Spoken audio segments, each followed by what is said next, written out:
Wow, I love the stripes on these tiny fish. Susie, come look. Oh, those are zebrafish, Grandma.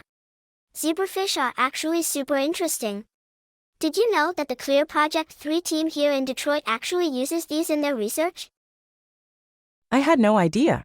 What a neat little fish. Yeah. And, believe it or not, the CLEAR team, specifically the Project 3 team, uses them in one of their projects because they have some interesting biological features that make them really good for doing research on. Something that's super helpful is the fact they reproduce and mature extremely quickly.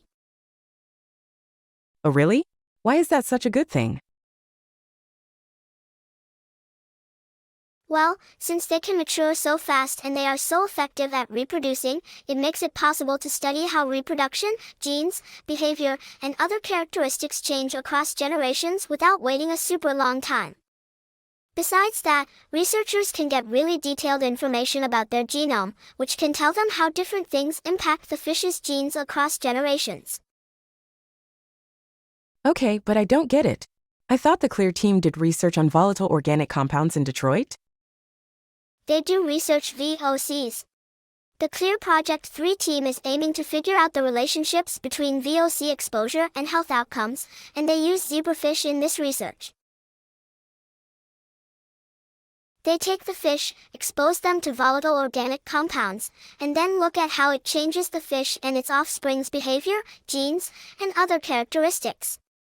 They can learn lots about how VOC exposure impacts these fish. I see. What is the point though? This is the interesting part. The researchers can use what they find from this study to learn more about how VOCs potentially impact humans. Many Detroiters are impacted by VOCs in their community, and CLEAR wants to help change that. The ultimate goal is to use this zebrafish research to understand how exposure to VOCs impacts humans and their health and help reduce Detroit's preterm birth rate. Okay, I think I understand. So the CLEAR team uses these fish to understand the impact of volatile organic compounds, and they're going to use this research to help Detroit residents, expecting mothers, and their babies? You got it. They've already made some really important progress too.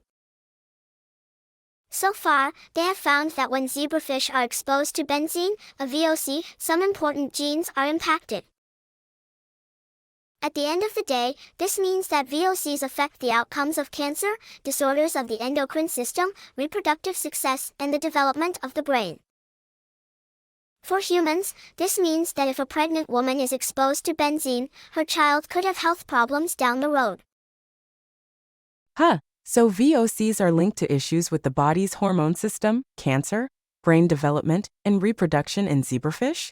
And this could be significant for humans?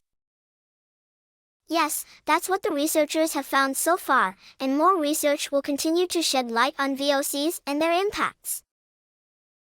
Such a helpful little fish, right?